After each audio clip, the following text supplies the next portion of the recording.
Ici,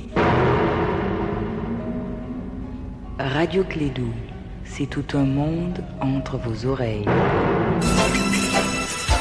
Radio Clédou, le journal, avec Sotelma Malitel.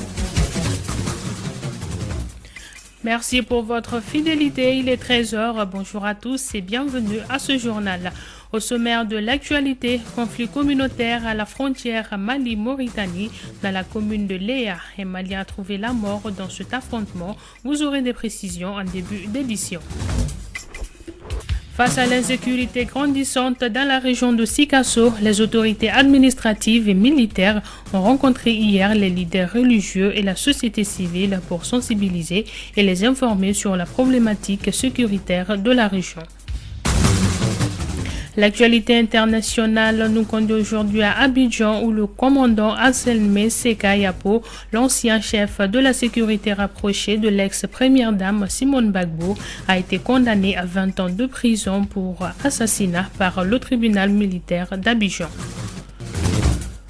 Enfin, sport afro-basket U16 2015, le Mali s'est qualifié hier pour les quarts de finale. Les Aiglonnais reçoivent alors le Maroc demain à 18h pour une place en demi-finale. Et voilà, c'est donc tout pour les titres, les détails juste après ce jingle.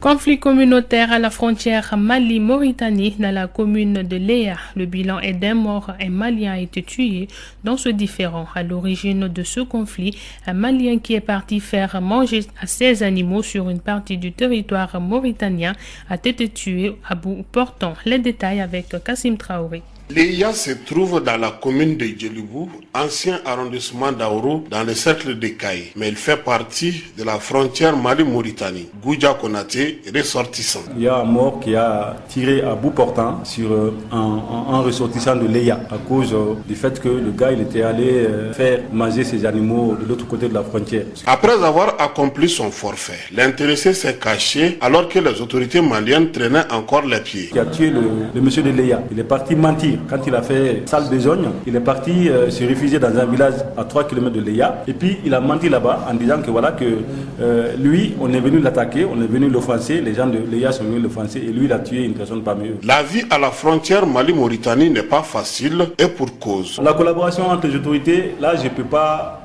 trop en parler, mais entre les populations locales des deux côtés, nous sommes colonisés entre guillemets bien sûr par ces gens-là. Ils viennent chez nous comme ils veulent, quand ils veulent, à leur guise. Tous leurs animaux traversent la frontière. À tout moment, ils viennent chez nous et ils broutent tout ce que nous avons chez nous. Le traçage des frontières afin de permettre à chaque pays ou ses habitants de connaître les limites pourra éviter à coup sûr des conflits de ce genre. Je pense qu'il est temps maintenant que les autorités des deux côtés, côté mauritanien comme côté malien, que chaque autorité prenne ses dispositions, prenne ses responsabilités et puis qu'on trace une fois pour toutes ces frontières-là. Que chacune de ces populations sache que mon pays se limite à ce niveau, mon pays, pour éviter des problèmes de ce genre. Sinon, nous avons appris, depuis que nous ne sommes pas nés, jusqu'à maintenant, les problèmes se posent chaque année.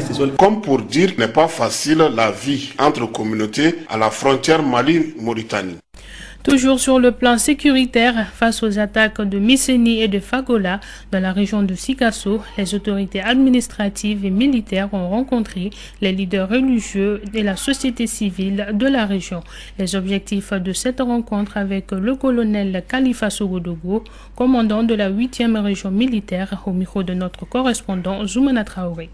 Comme information, c'était tout juste partagé avec les religieux après les différentes attaques menées par les djihadistes à Misseni et à Fakola, leur donner la vraie information de ce que nous avions vu sur le terrain et surtout les appeler à nous aider et par rapport aux informations surtout sur le terrain. C'est ce qui peut aider l'armée à juguler ces fléaux sur le terrain. Seule l'armée ne peut pas. Il faut la participation, puisqu'on parle de religion, il faut la participation des leaders religieux pour venir à bout de cette situation au sud du Mali. Bon, sur le terrain, on a fait des interpellations qui sont remises aux autorités quand même pour vérifier. Ils peuvent ne pas être coupables, donc c'est des interpellations justes et comment on appelle, les enquêtes prouveront s'ils sont coupables ou pas coupables. Ils opèrent au nom de l'islam. Ils opèrent au nom de l'islam parce que quand on parle de Amsardine au sud du Mali, c'est une imposition qu'on veut faire au sud. Naturellement, peut-être pas à la volonté des sudistes. Ce que nous avions vu, la plupart sont des gens déportés selon un des éléments enquêtés qui dit qu'il est venu de Morti. Ça prouve à suffisance qu'ils ont été injectés au sud, qui ne connaissent même pas le terrain. Ils ne connaissent même pas le terrain. Il s'est rendu, parce que si je dis il s'est rendu, il ne savait pas là où aller. Donc on l'a pris après l'attaque. Vraiment que la population reste sereine et qu'il vague, et surtout en cette période hivernale. Il faut vraiment que la population reste sereine et continue la culture. Ces deux actions ne peuvent pas empêcher la production au sud du Mali. À l'instant, au micro de Zoumana Traoré, Khalifa Sogodogo, commandant de la 8e région militaire de Sikasso. Renforcer les points focaux qui constituent les relais de l'UNTM sur la formalisation de l'économie informelle. Quel enjeu pour les syndicats? Cette vision est au cœur d'un atelier de 2 jours qui se tient à Ségou, organisé par l'UNTM en partenariat avec la Fondation Friedrich Ebert. Cet atelier regroupe des syndicalistes venus de toutes les régions du Mali. Douba Dambélé, reportage. Cet atelier de 2 jours qui regroupe les camarades délégués de toutes les régions du Mali est une stratégie vers la formalisation du secteur informel. Camarade Yacouba Katile, secrétaire général UNTM. Il s'agit donc d'organiser les travailleuses et les travailleurs de l'économie informelle de manière qu'ils se prennent en charge et de défendre leurs droits. D'ouvrir à tous les actifs de l'économie informelle des opportunités non seulement pour leur promotion professionnelle et économique, mais aussi et surtout pour assurer une protection sociale adaptée à leur situation. D'aménager un espace dévolu au développement des acteurs les plus productifs de l'économie informelle. Cette réorganisation du secteur informel permettra à l'État malien de résoudre certaines difficultés. Abdoulaye Boubacar Touré, représentant du gouverneur à la cérémonie d'ouverture de l'atelier. La mauvaise qualité des emplois, le peu ou pas d'accès à la protection sociale et les mauvaises conditions de travail. Les plus hautes autorités du pays pensent que la formalisation peut être une solution pour la résolution de la plupart des difficultés du monde de l'économie informelle. Il s'agira pour les camarades syndicalistes formés de restituer aux autres camarades de leurs localités différentes les informations reçues pour la mise en œuvre des résultats attendus. Depuis Ségou, Douba Dambélé pour la radio Clédou.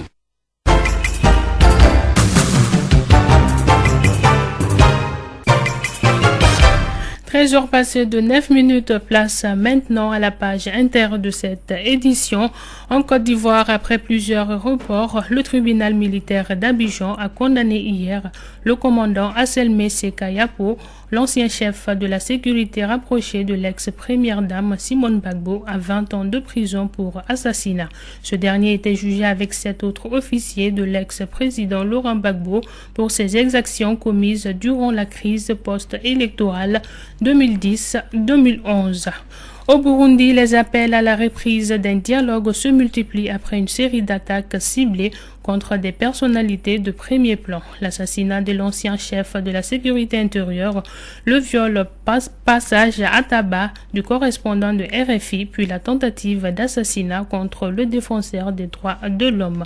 Et hier, 4 août, un représentant du parti au pouvoir a aussi été assassiné dans la province de Bujumbura rurale. Puis on termine avec le Cameroun où les autorités affirment qu'une tentative d'attentat a pu être déjouée ce dimanche à Maroua, dans le nord du pays. C'est la vigilance et le courage d'un conducteur de mototaxi qui a permis d'intercepter un homme porteur d'explosifs.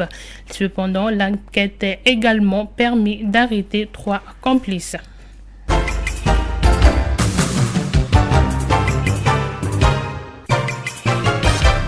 Parlons culture à présent. Ngunu Ngunukan, qui signifie rumeur de guerre, est une photographies d'avis divers des Maliens depuis le début de la crise malienne. Le lancement du film est prévu pour le dimanche prochain, 9 août 2015, à la mairie de Kati. Soussaba Sissé est la réalisatrice de ces films et s'est entretenue avec Marie Dambélé. Écoutons. Le film, ça parle en fait de la réconciliation. C'est une photographie des rumeurs qui s'est passé. C'est ça qui a été récolté, qui est retransmis dans le film. Quelles sont les activités que vous allez mener au cours de votre tournée? La tournée, on va la commencer. C'est un film militant par rapport à l'intégrité territoriale et par rapport à cette valeur malienne qu'on a tous en commun. Le but, c'est de faire la projection du film suivi d'un débat, que chacun donne son témoignage par rapport à ce qu'il a vécu et ce qu'il a ressenti. Et je pense que ça sera une sorte de thérapie pour tous les Maliens. L'autre objectif, c'est de faire une tournée nationale. Kati, en fait, on a choisi de faire le lancement là-bas parce que les événements tragiques ou même la guerre, en gros, a commencé à Kati. Donc, on voulait commencer par Kati. Est-ce que vous avez un appel à lancer? J'ai 2 demandes à faire. C'est qu'il est temps qu'on nous considère comme une organe entière de la société. Parce que je pense qu'on nous a toujours pris pour des gens qui s'amusent. Je pense qu'il faut se nourrir intellectuellement. Il faut se nourrir aussi d'art. Est-ce que vous avez un dernier mot? Je veux que la jeunesse surtout sorte parce que c'est un film militant, mais ça parle de la jeunesse parce que c'est nous qui préparons notre avenir. Je pense que les aînés, ils ont fait pas mal de choses. Cette nouvelle génération qui va redessiner ce Mali nouveau et c'est à nous d'en discuter. Enfin sport, pour terminer ce journal, Afro Basket U16 garçons 2015. Hier, au compte du dernier match des poules, les Aiglonnais maliens ont battu de justesse les jeunes pharaons 77-75. Pourtant, c'est les Égyptiens qui ont gagné les 2 premiers cartons, 15-21 et 38-42. Les 2 derniers cartons ont été maliens 56-51 et 77-75. À l'issue de la rencontre, écoutons Zoumana Koulibaly, l'entraîneur des Aiglonnais maliens, propos recueillis par Souley Koulibaly. Cette équipe de l'Égypte, vraiment, c'est une équipe très costaud, avec des enfants très aguerris. Souvent, moi, je me pose la question si c'est des vrais cadets. Donc, ce n'était pas facile pour nous de gagner contre ces Égyptiens-là. Donc, il a fallu qu'on fasse vraiment des réglages en fonction de l'équipe égyptienne. Donc ce matin, on a essayé de bloquer vraiment leur contre-attaque, ce qui a beaucoup marché. D'habitude, ils marquent plus de contre-attaque. Donc aujourd'hui, ils ne sont pas parvenus à marquer le maximum. Bon, en même temps, on a dit, ils n'aiment pas, c'est les joueurs qui sont forts, mais ils n'aiment pas le contact. Donc on a dit aux enfants de chercher le contact à tout moment. Chercher le contact à tout moment. Bon, vraiment, c'est cette tactique-là qui a beaucoup marché. Surtout l'engagement des enfants, la détermination et surtout la discipline. Parce qu'on a dit, on a une équipe en face qui est très tactique. Donc il va falloir que nous-mêmes qu'on soit très tactique. Donc je dis aux enfants ce matin, il va falloir que vous respectez les consignes à la lettre si vous voulez qu'on gagne ce match-là. Et puis accepter d'aller au charbon. Et ce qui a marché. Et le public aussi a joué pleinement son rôle. Le public a joué pleinement son passé. Ce n'était pas facile. Vous l'avez vu dans les 5 derniers, c'était vraiment très serré, c'était difficile. L'encouragement du public vraiment a fait la différence. À l'instant, Zoumana Koulibaly, l'entraîneur des Aiglonnais maliens, des propos recueillis par Souley Koulibaly. La compétition observe donc une pause aujourd'hui et reprend demain avec le quart de finale. Au programme Nigeria-Angola, Tunisie-Égypte, Algérie, Afrique du Sud et Mali-Maroc à 18h. Puis on termine en football où on connaît désormais le tableau des demi-finales de la Coupe du Mali. Hier, en quart de finale, le stade malien a éliminé le CS d'Ougoulonville 1-0 au stade Modibo Keïta. Le stade malien rejoint donc les 11 créateurs, l'AS Real et l'ASB en demi-finale. 13h passées de 15 minutes dans ce studio et c'est ce qui met terme à cette deuxième édition de Clédou Info. Présentation Moudombele, mise en onde Fatoufal. Excellente suite de programme sur notre antenne.